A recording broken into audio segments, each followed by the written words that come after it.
Ain't nobody don't pass me. I'm just so fresh and clean. Listen, October Red, and I'm joined by Savage Dan. Savage, I like this presser. It was spicy both sides. Yeah, and Ben got caught in the middle several times. Yeah, look, it looks like Dan has got the bit between his teeth and he's almost got rid of that thought that they're friends for the next few weeks or 8 weeks, however many weeks out we are. It looks like he doesn't care. He doesn't care. You know, I'm not your friend. I'm in war mode. He wore the war hat. He was trying to get Josh to bite. Josh bit a couple of times, and it's interesting because they're both very respectful, and you would expect this to be very respectful, and it was respectful, but there was an edge to it, definitely. And that's what I liked about it, because I thought, okay, what are we going to see? But it's almost like Dan is just waiting to go at him. And then what I liked as well from Buatsi is when, oh yeah, we know that Aziz is your favourite. Almost like Buatsi's on the B side of the table. It was. Oh, it's kicked off. Sorry, when did you see that? Well, sorry. When did you see that? What happened there? I think it was Chris Congo and Florian Marco, but I'd missed the actual fight. It probably was Florian Marco. Listen, Yeah. thanks very much. Yeah, no worries. And we are back. Well, we just had a little bit of interruption. Savage, what happened there? Chris Congo, Florian Marco. It's been brewing, I suppose, isn't it? It's been brewing. Obviously, Florian has to worry about Dylan Moran for now, but I mean that's basically a fight that a lot of people have talked about down the line at some point. But you know what? If you're Florian, you want to focus on the card that is September. You want to focus on your next fight, and then you worry about it afterwards. That fight is going to be a good fight. Anyway, let's get on to Joshua Buatsi on the B side, looking like not the favourite. Yes. That energy that came from Josh. Yeah. Well, we all know. I mean, it's Buatsi Aziz. I'm guessing it is Buatsi Aziz. So he is the A side. But it's just there's a lot of mind games here, and there's a lot of favoritism, and this person is your favorite, and oh no, you changed that for this person, and this is the date I wanted to go on, and blah blah blah. It's interesting. But I think they'll both need it in order to be able to motivate themselves. It seems to be a lot of narratives that Dan's trying to push a narrative, and then Josh is trying to just completely eradicate that one and plant his own narrative. And I guess they need it to be able to train for each other. I suppose you almost want to be able to be like, he thinks I'm a soft touch, so even if you know he doesn't think you're a soft touch, you need that in your head to kind of make you go that little bit harder. You think I'm the soft touch, I'll show him soft touch. And then meanwhile, Josh is going to do something like he's actually thinks he can beat me, and so like what you said, he got up early in the morning. He didn't really want to go and train before the presser, but he thought, you know what, Dan probably is. Wow. So I'm going for it. So this is what we have. We're going to have two, absolute wills going at each other on October 21st. But that's what we like, though. The fact is that they both know each other, so they're going to go that extra mile. I think that's what makes the fight more intriguing, because they feel like they've got something to prove. Like the sparring stories, which have never got out, by the way. It's like, hold on a minute. No, I'm going to show you what's happening. Also, I think a lot of it's about momentum. Dan's basically, he said he hasn't minced his words. He said, I was a crap amateur, but I'm always improving. And every fight, you see a better version of me. And, that's what he's trying to, he's trying to say that, this version of me isn't one that Josh has seen in the ring. All the rounds of sparring aren't going to come into play here because I'm a different fighter to what I was when I was sparring him. So it's going to be super, super interesting. Kind of like, I don't know, it's kind of, why do you think Josh feels like he's almost the B-side to this? What do you think it is? Because it's like the hard done by, I was the one that, big up. It's Mr. Yoga. Say a quick hello on the camera. It's Mr. Denzel. Everybody, I don't want to steal the shine. It's where do you think he gets that from? It's like he feels like he's like the underdog. He's coming to this as the underdog, even though we won that belt, 3 years ago? Yeah, I mean, it's a weird one. It's a weird psychology here, because I don't think he feels like he's the underdog, but I think he feels like perhaps some people because Dan has come a different route to what he's come, want Dan to win, perhaps. Couple that up with the fact that, like, maybe Dan wasn't his first choice opponent, and he ends up fighting Dan. There's a lot, of the mental side of this, and it made sense eventually. Didn't know if it was going to make sense straight away. But it's a top fight. Regardless, it's a good fight. A lot of the fighters at light heavy are tied up as well. So, how long do you want to sit around and wait for? Neither of them are getting any younger. Kind of want to kick on. You're probably in your physical prime right now. So it's a good fight to make. It's a good fight to make, and it's been mentioned several times. It's possibly a final eliminator for the WBA, which we all know well and good is Dmitry Bivol, one of the savages, himself and Artur Beterbiev, the savages of the division. I get it. You might not even want to answer this question, probably because the angle that I'm going to come off with. Bivol is with Matchroom. Are we going to have any issues with the winner of this fight going to fight Dmitry Bivol? I know you're looking at me like, why did you ask me that? But I gotta ask. The answer is hopefully not, and hopefully you can strike deals without it going to the 11th hour and having to go through, a system that maybe doesn't suit people as much as, if you just strike a deal. We've struck deals before with everyone. It's not necessarily that. It's, I guess, the purse bid situation doesn't look great at the moment when it comes to Boxer, but we want terms that are favourable to us as much as anybody else. So I would like to think that it's Bivol. It's a world title opportunity. It's a big fighter. Plenty of money involved in that fight, and Bivol's looked fantastic. He hasn't looked beatable for a long time, but there are lots of fighters that don't look beatable, and then that little that window of your prime isn't as big as people like to think. We see people at their prime, and you just immediately you say no one's ever going to beat them. Only takes 18 months. 18 months will beat you.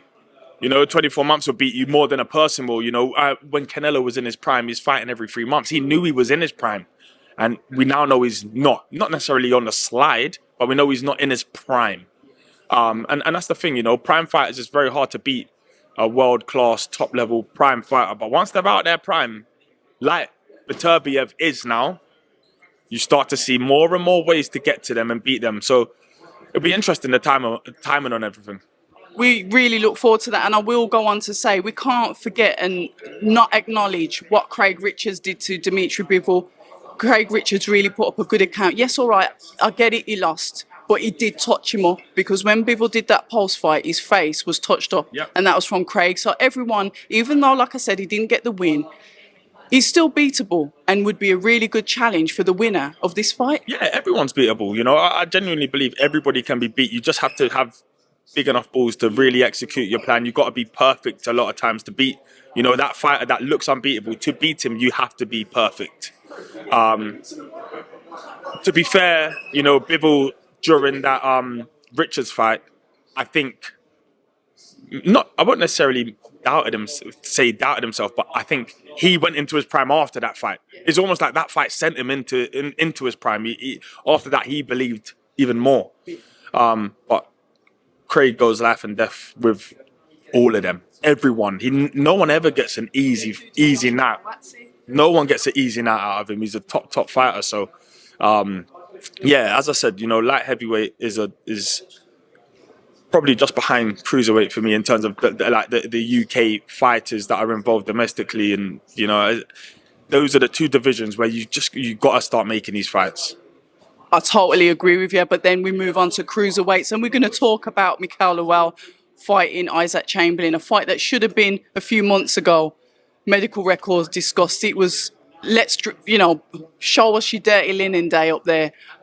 That fight with those two, tough fight. Yeah, I'm not even sure if I say it's a clash of styles. It could be, but I think it's a little bit. You don't have to try very hard to draw Isaac into a fight. Okay. So I think we end up in a fight. I think, even when Isaac knows he should probably keep it long and, just box a little bit. He still wants to get involved. He wants to trade. And I think that's where you have to be careful with someone like Mikel. Mikel hits super hard, and I don't think everyone talks about his power, but I don't think they actually get it. Like, he hits hard, like Riakporhe hard. He hits hard. So you can make a mistake and that can lose you your fight.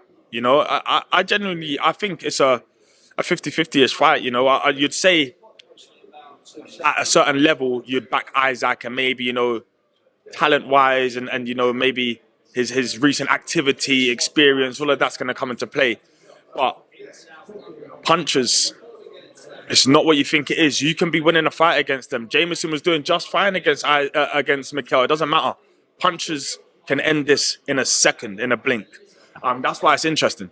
But that's what we love about the boxing. That's why we like it to be so entertaining, because they are punchers, at really tough, hard punchers at cruiserweight. But it would be rude of me not to ask your thoughts on Anthony Joshua's performance. I know you've spoke to him several times.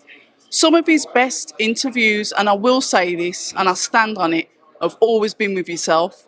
So your thoughts on Anthony Joshua's performance? I thought he was... Do you know what? Let me shout out Ade as well, because he did a really good interview the other day with Ade.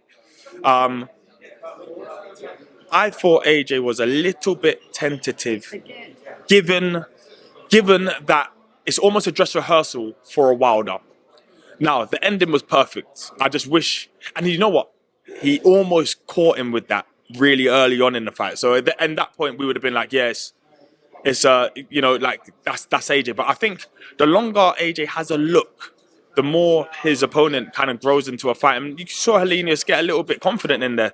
AJ obviously has a plan. It seemed like it went to plan for him.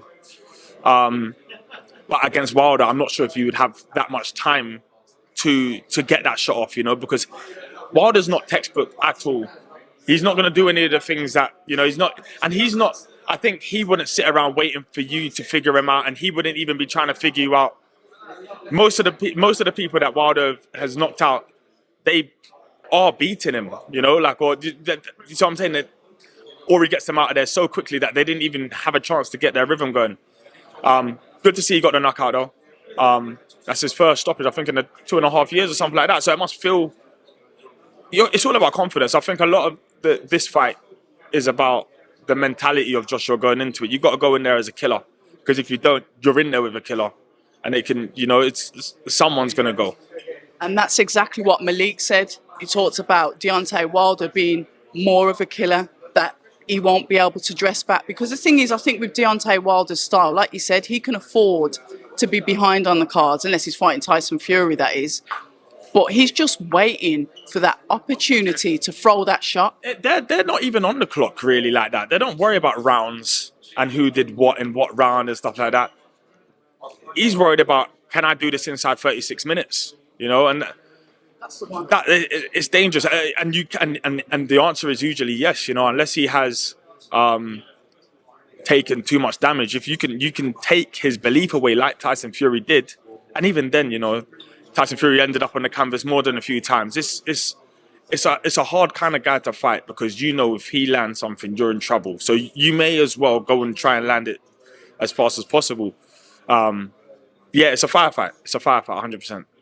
And finally, from yourself, what kind of schedule are we looking at from Boxer between now until Christmas? We've been all waiting for fight schedules. We want to know what's going on. What can we expect? The cards, the dates, the venues? We might have an announcement in the next week or so. But yeah, look, we always have a really good start to the year. And it's nice and busy. I'm saying this based off 2 years of actual scheduling. Obviously the summer gets involved in it, but we always have a strong end as well. So yeah, we've got some announcements coming. Big fights up and down the country. Yeah. Is Richard Riakporhe going to be on one of them? Potentially. I'm going to ask the question. You've got to ask it. You've got to ask it, and I've got to do everything I can to not, for the body language experts to not figure out the answer. But yeah, hopefully, everyone's waiting to see Richard, another cruiserweight puncher. We're waiting to see him. He wants his world title opportunity, and hopefully he gets it. We love it. Savage. as per usual, an absolute pleasure. You're looking trim, smelling nice. Guys, Savage Dan. Thank you, October Red. Like, comment, subscribe. Hi, and thank you for watching October Red Boxing. Like, subscribe, and tap the bell for notifications. You can also find us on Instagram at October Red Boxing and on Twitter, October Red UK. And remember, at October Red, we stay ready.